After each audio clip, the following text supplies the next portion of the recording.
The meeting's This called. meeting is being recorded. The meeting's called to order at 7:07.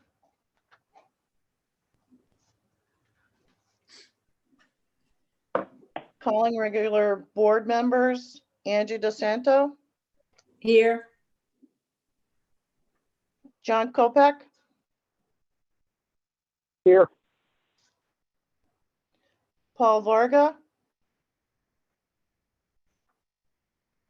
I can see you, but give me a here. Here, sorry, wrong button. Jesse Burnham, Jesse Burnham here. thank you. Garth Bean Yes, here. and Chair Judith Austin. So we have fully seated and alternates. Esther Jagosinski, Hugh McKenzie. If you're here, give a here. Christina Davis, Christina, here. thank you. So before I start, tonight is pretty much, we're going to listen to the public's point of view of the current budget at the 4.2. But I'd like to thank the first selectman in the selectman's office for diligently working on this budget and helping us guide our way through these difficult times. They've done an awesome job and they continue to look for ways to help the community and support our citizens.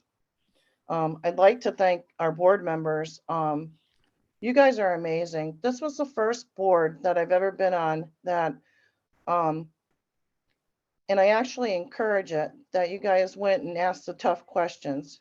Though Mr. Kriller and some of the other people might have thought it was more like an interrogation. I think we came up with a lot of information this year that'll be very helpful for us to make the decisions we need to make tonight.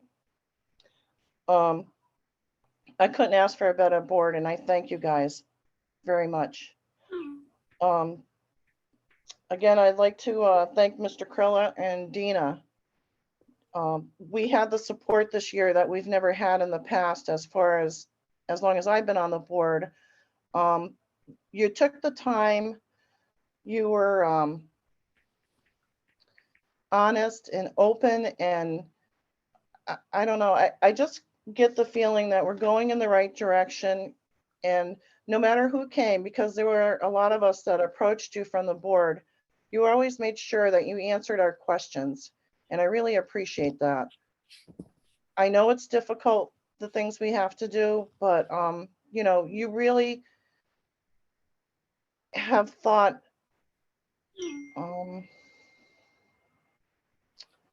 about the citizens of this town and the situation that we're currently in.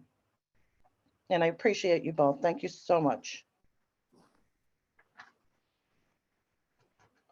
So basically, like I said, we're going to open the night to comments. I have a few emails I can read from people who have sent in some information about their view.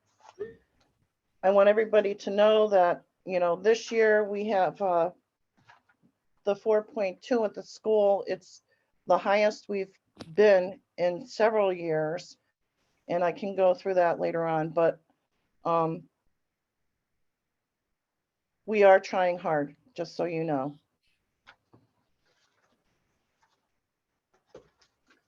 And with that said, we'll get to some of the comments of the emails and then we'll open it up.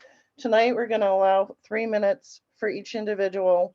And we're not going to have a max on our meeting. We're not supposed to have a max on our meeting. When you have a hearing, the only thing we can do is perhaps put another date if there's too many people, but I think we can get through this. Please be considerate of everybody's time. Don't speak over anybody. We'll keep everybody mute so we can hear their opinions clearly. And everything will be taken into account. Now, I just got to figure out where I put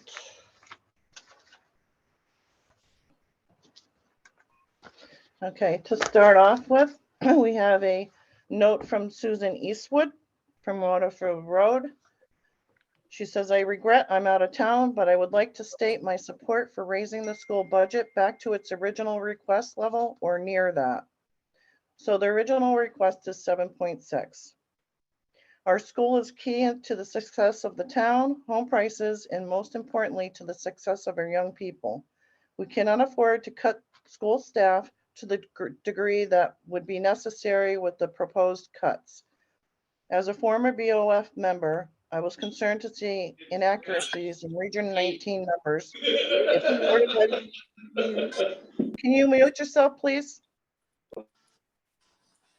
If a Board of Ed member had attended the budget presentation or checked with any other board members or superintendent, they might not have been using outdated figures. Our town depends on you. Do better. Thank you, Susan.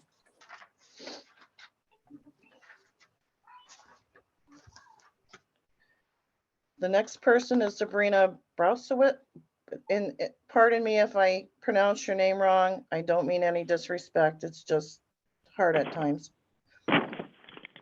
Bowersett. Bowesett. We are writing to you as members of the Ashford community, as well as parents of 3 that are and have attended Ashford School. We disagree with the budget cut for the school and support the increase of the school budget for a 5.2%. Thank you for your consideration and for all that you do for our town.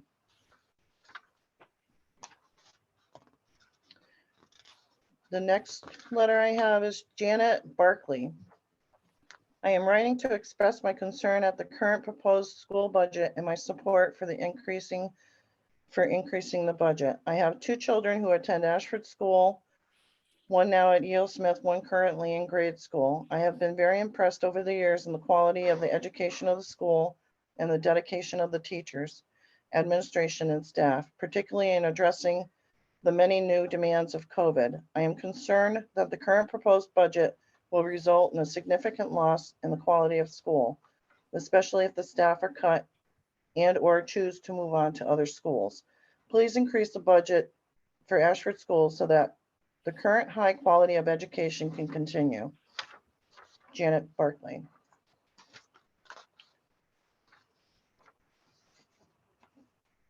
To the Ashford Board of Finance, I am writing in a strong support of the proposed budget after a number of years with minimum increases in the effects of COVID accommodations over the past 2 years. It is to be expected that the expenses have increased. As our average assessed home value has gone up by 21%, our increase in taxes should be expected by those whose homes have increased in value. As an occupational therapist who worked in the elementary schools for 20 years, I am especially concerned that the school budget is not cut any further. The current level of the funding will most likely result in layoffs, and our children need teaching staff who have enough time to address social, emotional issues as well as academics. Any additional cuts will be detrimental to the students and the staff. Thank you for your work on the Board of Finance. I know it takes more time and effort than most people realize. Sincerely, Janet Bellamy, 11 Sunset Drive, Ashford.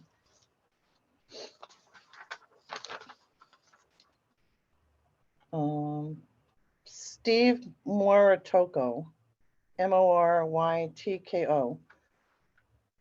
Please amend the school budget to provide a 5.21 increase. Our children, the school, and other community needs to provide quality education to our children. I strongly recommend this in spite of the lesser recommendations by the superintendent, who is negatively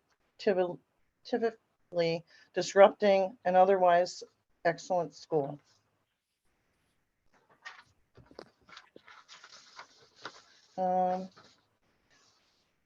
This one would appreciate being left anonymous, but it will be given to the record, I guess.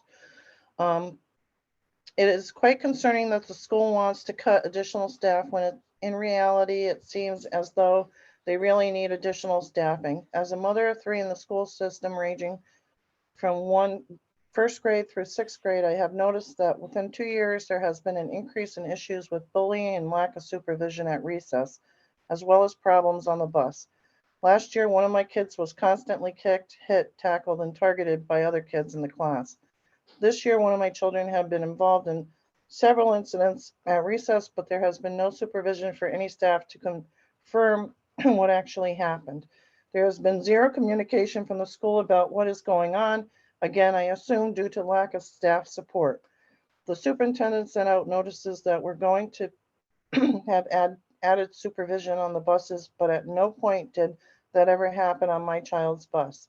I feel like there's a lot of talk, but no follow through. This is not a business. This is our children's future we are talking about. If we need to make cuts, let's start with the superintendent's proposed 37K raise for his part-time position. This is absurd. This is probably close to one of the salaries being proposed to cut.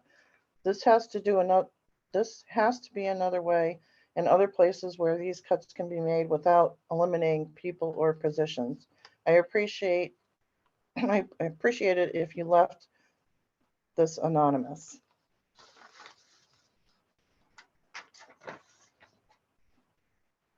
And then, yeah, I don't think I can do this one. This is an email, but it has nobody's name on it. So I'll just put that aside.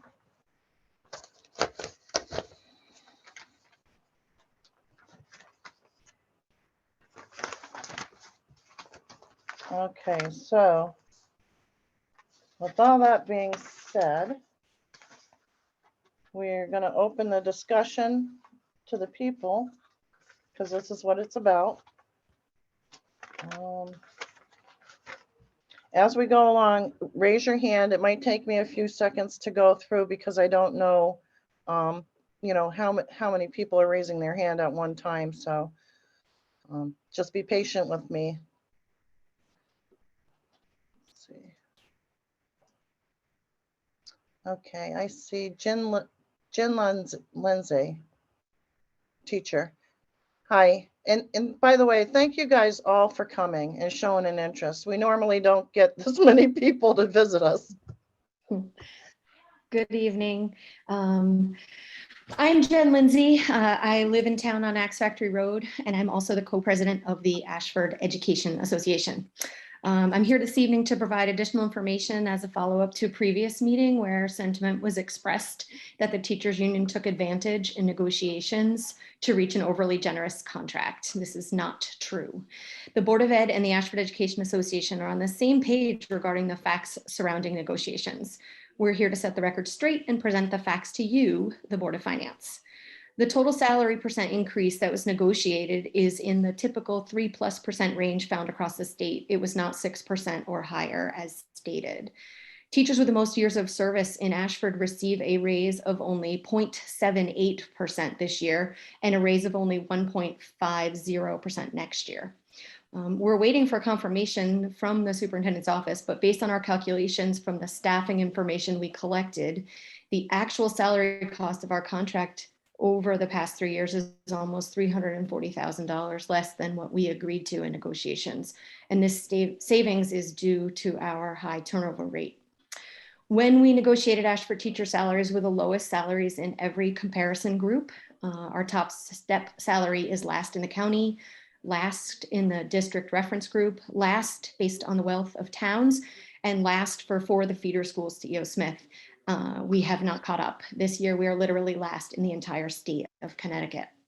The current superintendent salary for a first-year superintendent working part-time is $115,000, which is a $36,000 increase over the superintendent salary from last year, which reflects 11 and a half years of service in the district. In comparison, a full-time teacher's starting salary is roughly $44,000. A first-year full-time teacher earns 261% less than a first-year part-time superintendent. Salary alone does not tell the whole financial story for teachers. We do not receive additional money into a tax shelter annuity. We take 7% out of our own salaries to pay for our pension. We take 1.25% out of our own salaries to pay for our health insurance for retirement. And when we retire, we do not receive Social Security benefits for our years working as a teacher. The amount we pay toward insurance premiums is similar to what teachers pay in surrounding districts. In addition to this premium, we pay half of our high deductible costs. Ashford teachers who are part-time do not receive a full benefit package. They receive a prorated benefit based on their part-time status. We have suggested in previous negotiations an increased insurance waiver to move more teachers off the board's insurance plan and continue to be open to this. For more details on any of this, we encourage you to read the document that we have also submitted. Thank you so much for your time and for all the work you do.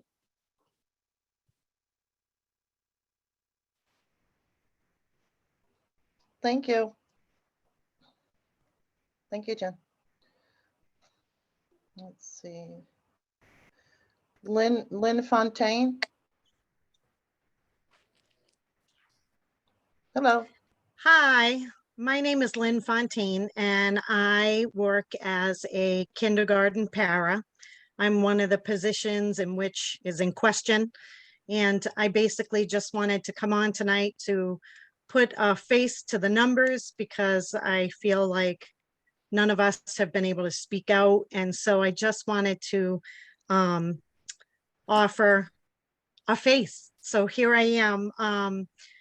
I love Ashford School and hope to continue working there.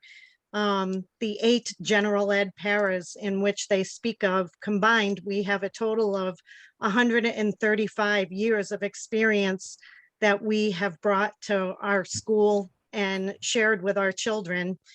And we still have a rapport with the children, even though I'm a kindergarten para. I have a rapport with kids that are all the way through 8th grade. And some of them still seek me out in the kindergarten area for their emotional support, even though they're long gone from our end of the building.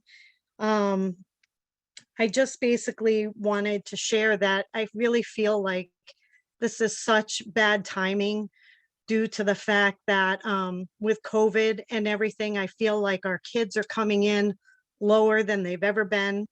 And they really need our emotional and educational support right now.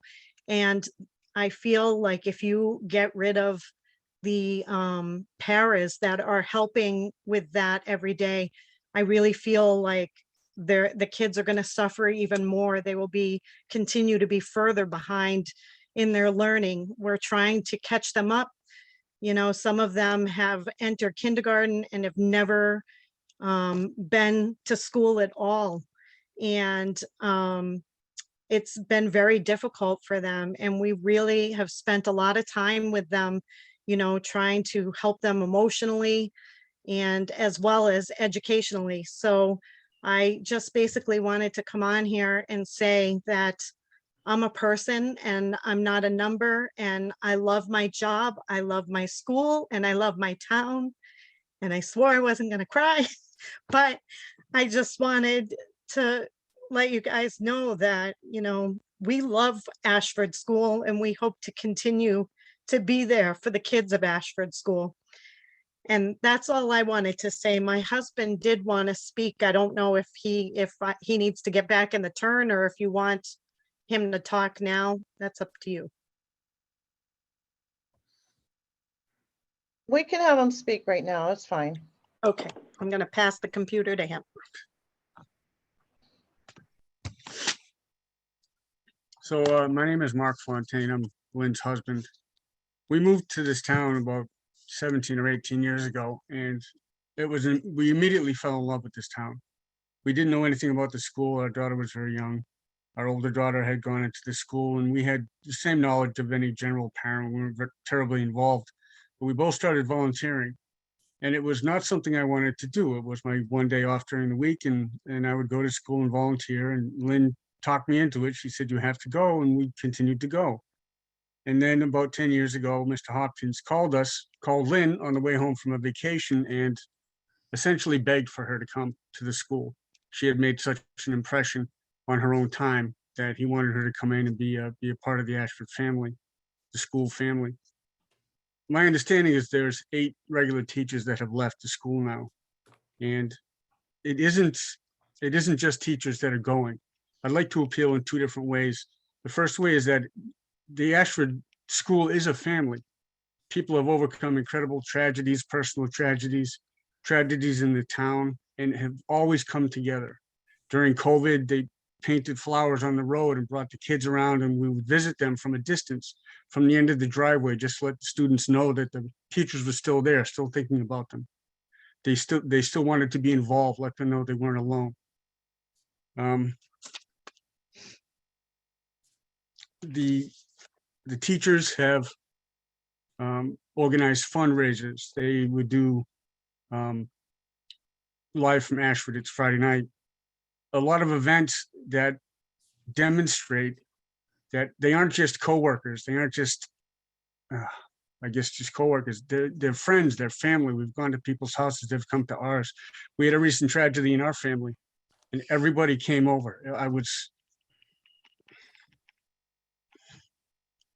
very impressed with the amount of love that the teachers showed to Lynn in a difficult time. And she's reciprocated. And it used to really irritate me because we would go to the mall, we'd go to the movie theater, we would be in another state, and a student would come up and say, "Hello, Mrs. Fontaine," and give her a hug. These are students that she had when they were 5 or 6 years old. And here they are 14 or 15 playing football, and they would come up and give her a hug. So she's made an impression. All of the teachers have made an impression. The parents have made an impression. They really care about the students. Forever and always, they care about the students. My second appeal is a financial appeal. My understanding is that Mr. Hopkins is leaving at the end of the year. Mr. Hopkins' salary and benefit package would support a lot of the paras that are looking at that the budget would have to cut. So that's one possibility for making up that difference. And to do that, we would have to operate without a principal for that year, which we have done in the past. The second is that there was a concern about unemployment. If the teachers, the paras are separated from the school, then I believe the school would have to pay them unemployment. This is money that has no return on investment. If the paras stay in the school, the money is paid to the paras to continue the family, to keep the children in the paras' lives and keep the paras in the children's lives. And I can tell you firsthand, a decade later, 15 years later, they will remember. I don't remember the name of my school administrator, but I remember the name of my second grade teacher. Thank you. Well, thank you. Thank you very much. Judy, I'm really sorry to. You're out of order. It's a technical thing. It's not an opinion. I just want to let you know that I heard from someone that is trying to get into the meeting and is unable because we've maxed out at 100 participants. Sorry, I just want to let you know. Thank you. Okay. Please remember you have 3 minutes so we can get everybody that wants to speak in. Mr. Funk, I see your hand raised. Welcome. Glad you're on the other side. Thank you. You can hear me? Yes. I just want to thank each of the board members individually for all the work that they do. This is not an easy task.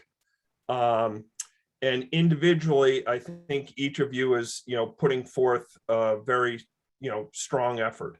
What I would say is I'm a little disappointed in the board as a board, not anyone individually. Oh, you don't want to hear it? No, I do.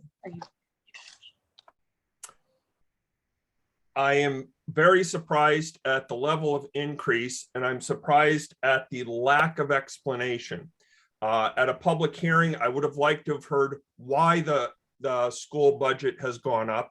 I would like to point out that the school returned roughly 170,000 this year, and they're also asking for an increase of roughly 336. So that's a total of $500,000 above last year's budget. and we're supposed to believe that that's on the back of some paras. That does not resonate true to me. So that's from afar. I also don't see how a $700,000 budget is going to pass increase.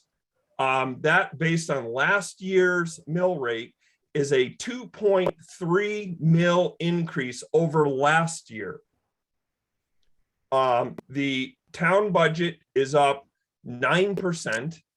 I just don't see any explanations that give me any sort of confidence that this has been really hammered out. And this is the Board of Finance's role to make difficult decisions. It should not be landing in front of a referendum to make those hard choices for them. I looked at some of the votes. There's people on your board that did not vote for this budget. I don't understand how a budget's being presented that people don't want to defend.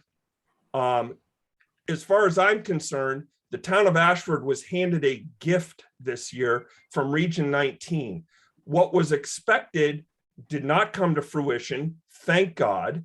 And so anyway, I'll end there. I don't know that I can support this particular budget as presented. And that is, and I mean it when I say individually, this has nothing to do with anybody individually on the board. It has to do with collectively where you guys landed and put it in front of a public with as of tonight, literally no explanation. If you don't have the budget package in front of you and you haven't kept on this, you have no idea why this is moving forward. Thank you for your time. Thank you, Chuck.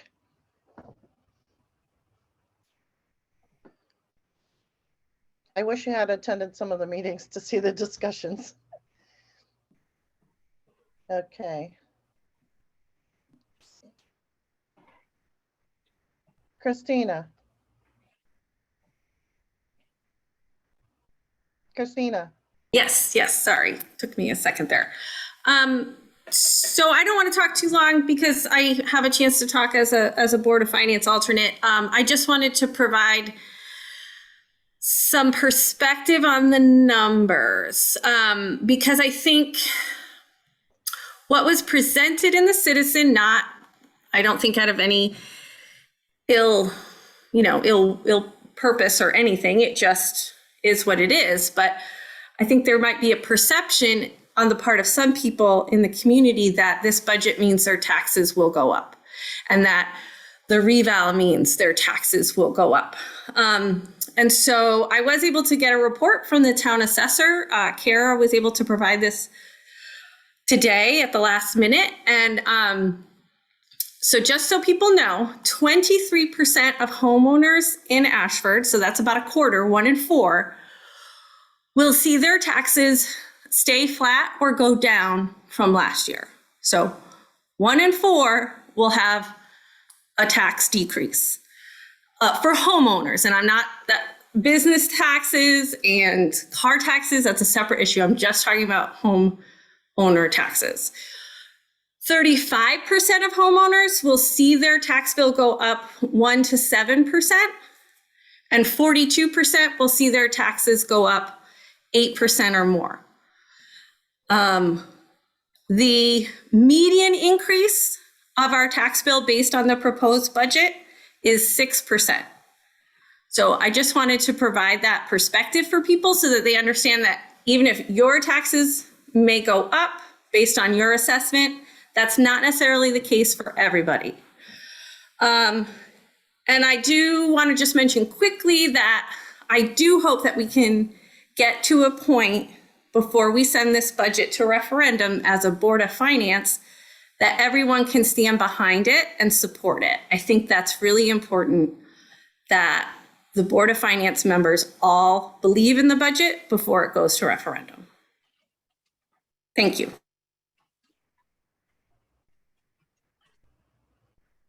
Mandy Cordius. Hi, my name is Mandy Courtois. I'm a Ashford resident. I'm also a paraprofessional at Ashford School, and I'm also one of the stewards for the MEUI collective bargaining unit at Ashford School. I wanted to have some more concrete information for you guys tonight, but I could only find the Board of Ed budget at the 7.64%. I didn't think it would be fair to use those numbers, but one number I did want to give you was that a lot has been talked about para salaries and raises and stuff. And I just wanted to say that the raises for all 23 paras next year would be $19,251. So I just wanted to give that number. And I also wanted to say that I encourage anybody to please look at our contract. I don't think, as the AEA said, that we took advantage of the town or the school in any way. There was actually a lot of give and take on the last negotiations, and we did give up some things in our contract. We know the Board of Finance has a really, really hard job. 27 of our members are town residents, so every time there are increases, it hits our pockets too. I thank you for listening to me tonight. Thank you, Mandy. Kim Coatley.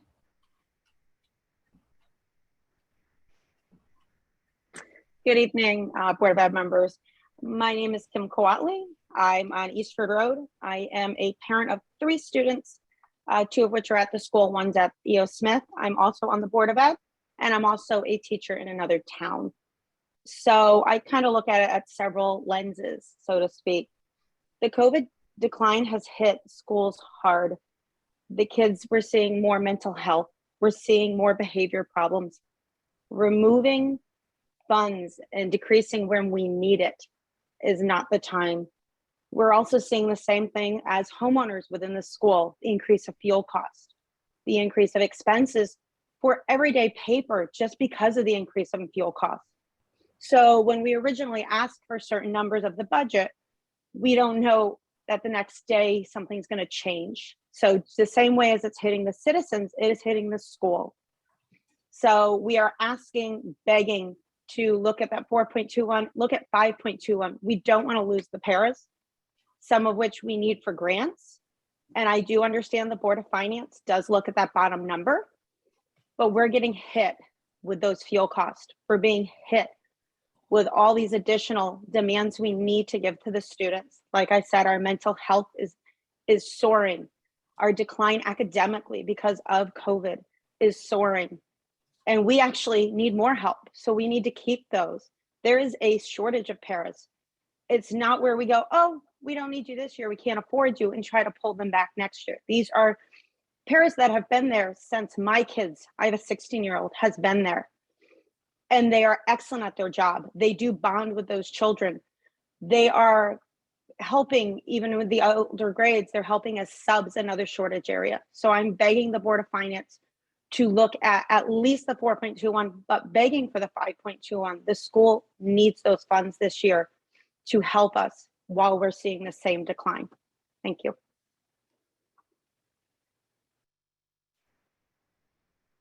Thank you. Jane Irving. Thank you, Judy. Good evening. My name is Jane Urban. I live on Wormwood Hill Road. I'm a parent of 3 children who attend Ashford School, and I'm also the chair of the Ashford Board of Education. I just want to clarify some information tonight regarding the Board of Education budget. In March, the Board of Education approved a status quo budget, which indicates a 7.64% increase for next year. That was based on no new staff members. That was based on no new programs. And that was just to maintain the staff that we have and the excellent programs that we run. When the budget was presented to the Board of Finance, the superintendent had predicted that there would be insurance savings.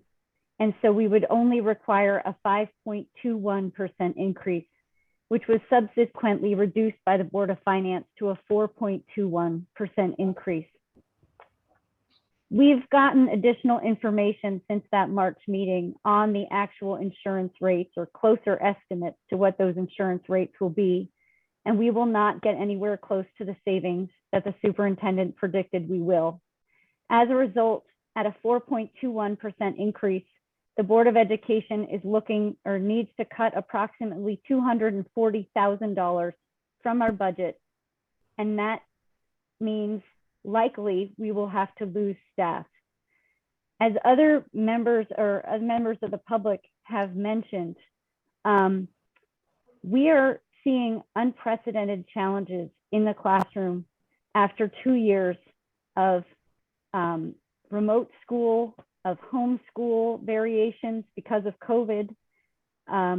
We are dealing with situations that schools have never had to deal with before. And it is not the time for us to lose these professionals who support our children with reading, with the use of technology, with the one-on-one care that students who have never been in a school environment need that extra attention, especially at the lower grades. The Board of Education several years ago made a determination to focus on having excellent class sizes in the lower years and gradually increasing those numbers towards the middle school, knowing what our population is like. I've mentioned this before, when I was in school, the children that needed special help were in a different classroom. They were not in the same classroom with everyone else. Teachers today are dealing with multiple levels of skills, abilities, and needs in every single classroom. They are doing their best, they are fighting hard, and we need every one of them. I would ask that the Board of Finance at a minimum maintain the 4.21 increase that was approved or recommended in March. And I would ideally hope that you would consider increasing to the 5.21% that was requested at the March 10th meeting. Thank you. Jane, I have a question for you. What is the accurate number of staff that has left? I'm sorry? What's the number of the staff that has left? So I believe it is 8 staff members who have left, all of whom have been replaced, with the exception of one paraprofessional who has not been replaced, and that is a special ed para.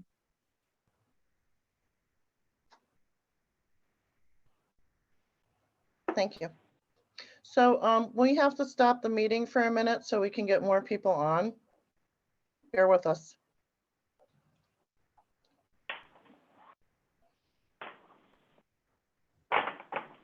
Okay, so we're going to stop the meeting. We're going to ask everyone to exit and come back in just a couple of minutes. And I Thank you, John. apologize for the hassle. Does that include board members? Need to increase our capacity. Right, what you're doing is you're clearing it so you can use the bigger number for capacity, right? Correct. So how, you said a couple of minutes, how many minutes is that? Give me 5 minutes. Thank you. Thank you, John.